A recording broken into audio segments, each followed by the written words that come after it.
नमस्कार मंडळी, मराठी स्टोरी या मराठी यूट्यूब चॅनलवरती आपणा सर्वांचं अगदी मनापासून स्वागत आहे. तुम्हाला कधी असं जाणवलं आहे का की जिना चढताना आता आधीसारखी चपळता तुमच्यामध्ये उरलेली नाही? खुर्चीवरून उठताना तुम्हाला हाताचा आधार घ्यावा लागतो. थोडंसं चाललं तरीसुद्धा पाय जड वाटतात आणि मनामध्ये एक शांत भीती निर्माण होते. हे नेमकं काय चाललंय आणि हे माझ्या शरीरामध्ये काय होतं हे जर तुम्हालाही जाणवत असेल तर कृपया स्वतःला दोष देऊ नका. हे केवळ वयाचं कारण नाही, हा तुमच्या शरीराचा एक संकेत आहे. आपण अनेकदा मानतो की वयानुसार कमजोरी येणारच, पण खरं म्हणजे शरीर आपल्याला आधीच काही सूचना देत असतं. माझी काळजी घ्या, अजून मी साथ देऊ शकतो. गुडघे आणि पाय हे आपल्या स्वातंत्र्याचे प्रतीक आहे. आपण कुठेही जाऊ शकतो, कोणावरही अवलंबून न राहता उभं राहू शकतो आणि यामागे त्यांची ताकद असते. आणि जेव्हा ती कमी होऊ लागते तेव्हा केवळ चालण्यात अडचण येत नाही, तर आत्मविश्वासालाही तडा जातो. आजच्या या व्हिडिओमध्ये आपण या समस्येचं मूळ समजून घेणार आहोत आणि त्यावर 5 प्रभावी टप्प्यांमध्ये चर्चा करणार आहोत. त्यामुळे व्हिडिओ शेवटपर्यंत जरूर बघा. त्याचबरोबर या व्हिडिओच्या शेवटी मी तुम्हाला 3 असे सोपे घरगुती परवडणारे अन्नपदार्थ सांगणार आहे, जे तुमच्या गुडघ्यांना नवसंजीवनी देऊ शकतात. कदाचित यातील एक गोष्ट तुमचं आयुष्य कायमच बदलू शकते. तत्पूर्वी तुम्ही आपल्या मराठी या स्टोरी चॅनलवरती नवीन आला असाल तर चॅनलला लाईक करा, सबस्क्राईब करा. आता आपण बघूयात गुडघे कमकुवत होण्यामागचं महत्त्वाचं कारण. ते म्हणजे वयानुसार शरीरामध्ये होणारे नैसर्गिक बदल. जसं जसं आपलं वय वाढतं तसे तसे स्नायू हळूहळू कमी होऊ लागतात. हा बदल अचानक होत नाही, तो इतका शांतपणे घडतो की सुरुवातीला आपल्याला फक्त थोडा थकवा जाणवतो, पाय जड वाटत आहे किंवा मग जिना चढताना दम लागत आहे. अशा छोट्या संकेतांकडे आपण दुर्लक्ष करतो. पण 40 नंतर दरवर्षी थोडी ताकद कमी होत जाते आणि 60 नंतर हा वेग खूपच वाढतो. त्यामुळे जर तुम्हाला चालताना पूर्वीसारखी ताकद जाणवत नसेल तर हे तुमचं अपयश नाही, तो शरीराचा नैसर्गिक बदल आहे, जो समजून घेण्याची गरज आहे. आपल्या पायांचे स्नायू हे शरीरातील सर्वात मोठे आणि सर्वाधिक काम करणारे स्नायू आहेत.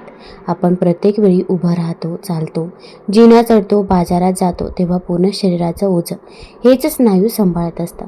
म्हणूनच वयानुसार स्नायूंची घट सुरू झाली की त्याचा पहिला परिणाम गुडघे आणि पायांमध्ये दिसून येतो. मंडळी, अगदी तसं आहे.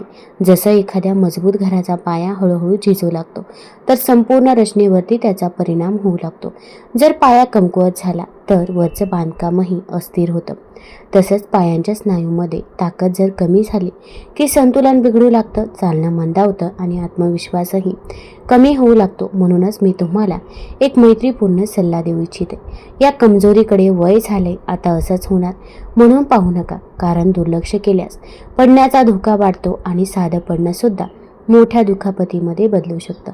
पण मंडळी, चांगली गोष्ट अशी आहे की ही प्रक्रिया पूर्णपणे थांबवता येत नसली तरीसुद्धा तिचा वेग कमी करता येतो आणि ताकद पुन्हा वाढवता येते.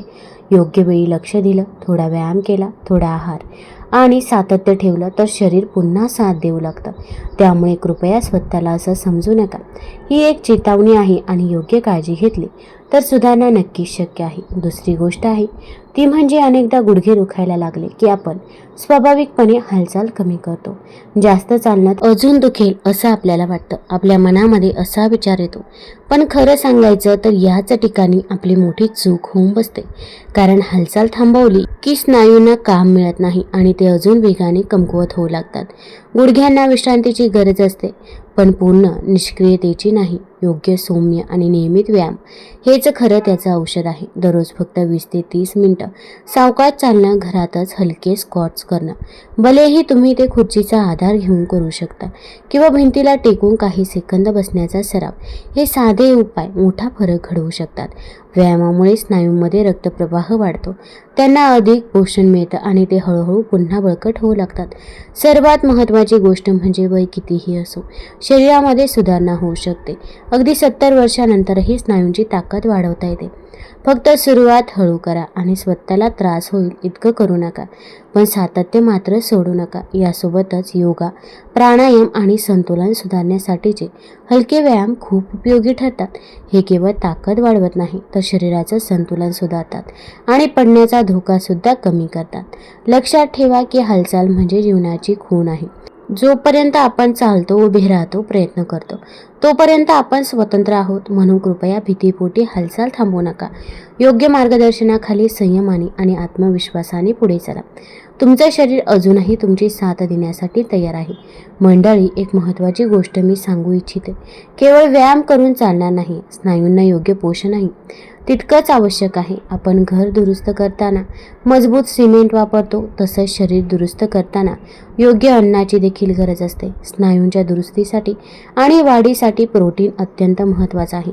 दूध, दही, पनीर, डाळी, कडधान्य हे पदार्थ साधे, घरगुती आणि सहज उपलब्ध आहेत, पण त्यांची ताकद मोठी आहे. रोजच्या आहारामध्ये त्यांचा समावेश केला तर स्नायूंना पुनर्बांधणीसाठी आवश्यक आधार मिळतो. यासोबतच हाडांची मजबूती राखणं हे देखील खूप गरजेचं आहे, कारण स्नायू कितीही मजबूत असले तरी हाडं ढिसूळ असतील तर धोका वाढू शकतो. कॅल्शियम आणि व्हिटॅमिन डी हे दोन्ही घटक यासाठी अत्यावश्यक असे आहे. सकाळच्या सौम्य सूर्यप्रकाशामध्ये 15 ते 20 मिनिटे बसणं ही खूप साधी पण प्रभावी सवय आहे. त्याचबरोबर कॅल्शियमयुक्त पदार्थ जसं की दूध, तीळ, रागी नियमितपणे खाल्ले तर पुढील आयुष्यामध्ये हाडं अधिक सुरक्षित राहतात. ते छोटे उपाय भविष्यातील मोठ्या समस्यांपासून संरक्षण देऊ शकतात. हिरव्या पालेभाज्या, बदाम, तीळ आणि रागी यांसारख्या पदार्थांमध्ये मॅग्नेशियम, आयर्न आणि इतर महत्त्वाची खनिजे असतात, जी स्नायू आणि हाडं दोन्ही मजबूत ठेवतात. तेव्हा मंडळी, मी तुम्हाला नम्रपणे सुचवते की आहाराला केवळ पोट भरण्याचं साधन समजू नका. तो तुमच्या शरीराचा पाया मजबूतीकरणाचा मार्ग आहे. योग्य पोषण म्हणजे भविष्यातील स्वावलंबनाची गुंतवणूक आहे. आजपासून थोडं जाणीवपूर्वक बदल केला तर उद्याचं आयुष्य अधिक स्थिर, सुरक्षित आणि आत्मविश्वासपूर्ण होऊ शकेल. आता पुढची जी गोष्ट आहे तर ती आहे अतिशय महत्त्वाची गोष्ट. लक्षात ठेवा, गुडघ्यांतील वेदना नेहमीच हाडं झिजली म्हणून होत नसतात. अनेकदा त्यामागे सूज आणि दहा म्हणजे इन्फ्लेमेशन असतो. शरीरामध्ये सूज वाढली की सांधे जड वाटतात आणि चालताना त्रास होतो. म्हणूनच अशावेळी फक्त वेदनाशामक गोळ्यांवरती अवलंबून न राहता आहारातून दाह कमी करणारे घटक घेणं खूप महत्त्वाचं आहे. ओमेगा 3 फॅटी ॲसिड असलेले अन्न जसे की बांगडा, रोहू हे शरीरातील दाहक म्हणजेच इन्फ्लेमेशन कमी करण्यास मदत करतात आणि सांध्यामधील ताण हलका करतात. नियमित आणि योग्य प्रमाणामध्ये घेतले तर हे गुडघ्यांसाठी नैसर्गिक आधार बनतात. मंडळी, जर तुम्ही मासे खात नसाल तर चिंता करू नका. वनस्पतीजन्य उत्पन्न उत्तम पर्याय आपल्या घरातच उपलब्ध आहे. जवस म्हणजे आळशी, अक्रोड, जिया सीड्स हे ओमेगा 3 असलेले चांगले स्तोत्र आहे. रोजच्या आहारामध्ये थोड्या प्रमाणामध्ये यांचा समावेश केला तर सांध्यांची लवचिकता टिकून राहते आणि जखड देखील कमी होते. अनेक ज्येष्ठ मित्र सांगतात की सकाळी उठल्यावर गुडघे जास्त दुखतात. अशावेळी अशा पोषक घटकांचा सातत्याने वापर हळूहळू फरक दाखवू शकतो. तसेच आपल्या स्वयंपाकघरातच दाह कमी करणारे काही प्रभावी घटक असतात, जसं की हळद, आलं आणि लसूण हे केवळ चव वाढवणारे मसाले नाहीत तर नैसर्गिक दाहशामक आहेत. रोजच्या भाजीमध्ये, डाळीमध्ये किंवा मग गरम पाण्यामध्ये थोड्या प्रमाणामध्ये यांचा वापर केलात तर शरीराला आतून आधार मिळतो. मंडळी, मी तुम्हाला एक साधा सल्ला देते. औषधांसोबतच आहाराला देखील औषधासारखंच महत्त्व द्या. योग्य अन्न हे तुमच्या गुडघ्यांसाठी एक नैसर्गिक संरक्षण कवच तयार करू शकतं, ज्यामुळे चालणं, उठणं, बसणं आणि रोजचं आयुष्य अधिक सुलभ होऊ शकतं. आता पुढची गोष्ट आहे तर ती म्हणजे आजच्या काळामध्ये आरोग्याबद्दल बोलताना आपल्यासमोर महागडी सप्लिमेंट्स, प्रोटीन पावडर आणि विविध जाहिराती येतात. त्यामुळे अनेकांना असं वाटू लागतं की चांगलं आरोग्य मिळवण्यासाठी खूप खर्च करावा लागतो, पण वास्तव अगदी वेगळं आहे.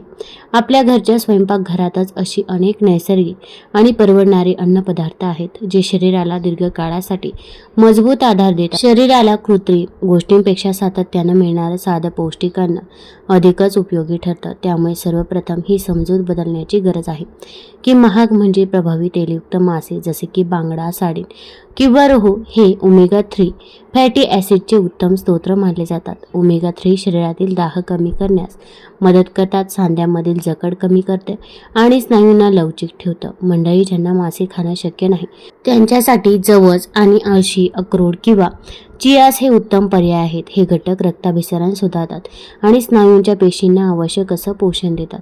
सांधे सुरळीत राहण्यासाठी आणि गुडघ्यामधील ताण कमी करण्यासाठी हे नैसर्गिक फॅट्स अत्यंत महत्त्वाचे ठरतात. दूध, दही आणि पनीर यांसारखे दुग्धजन्य पदार्थ हे आपल्या आहारातील कॅल्शियम आणि प्रोटीनचे महत्त्वाचे स्तोत्र आहेत. कॅल्शियम हाडांना मजबूती देतं तर प्रोटीन स्नायूंची दुरुस्ती आणि वाढीसाठी आवश्यक असतं. वयानुसार हाडांची घनता कमी होऊ लागते, ज्यामुळे फ्रॅक्चरचा धोका वाढतो. पण जर रोजच्या आहारामध्ये योग्य प्रमाणामध्ये कॅल्शियम आणि प्रोटीन मिळालं तर ही प्रक्रिया मंदावू शकते. म्हणजेच रोजचा 1 ग्लास दूध आणि 1 वाटी दही छोटी सवय भविष्यात मोठं संरक्षण देऊ शकतं. हिरव्या पालेभाज्या जसे की पालक, मेथी, चाकवत या केवळ भाज्या नाही तर खनिजांचा खजिना आहे. त्यामुळे व्हिटॅमिन के, मॅग्नेशियम, आयर्न आणि अँटीऑक्सिडंट्स मुबलक प्रमाणामध्ये मिळतात. व्हिटॅमिन के हाडांमध्ये योग्यरित्या साठवण्यास मदत करतं, तर मॅग्नेशियम स्नायूंच्या आकुंचन प्रसरण प्रक्रियेसाठी आवश्यक असतं. त्यामुळे या भाज्या नियमित खाल्ल्यास स्नायू आणि हाडं दोन्ही अधिक सक्षम राहतात. शिवाय या भाज्या सहज आणि उपलब्ध होणाऱ्या, परवडणाऱ्या असल्याने कोणालाही आपल्या आहारामध्ये समाविष्ट करता येऊ शकतात. मंडळी, महत्त्वाचं म्हणजे हे सर्व अन्नपदार्थ स्वतंत्रपणे नव्हे तर एकत्रितपणे शरीराला आधार देतात. सातत्याने आणि योग्य प्रमाणामध्ये सेवन केल्यास काही महिन्यांमध्ये चालण्यात हलकेपणा, गुडघ्यांमध्ये स्थैर्य आणि शरीरामध्ये ऊर्जा जाणवू शकते. बदल एका रात्रीत होत नाही, पण दररोज केलेल्या छोट्या सवयी दीर्घकाळ टिकणारा परिणाम देतात. म्हणूनच मंडळी, मोठे उपाय शोधण्याऐवजी आजपासून आपल्या ताटामध्ये हे साधे, पौष्टिक आणि परवडणाऱ्या पदार्थांना जागा द्या.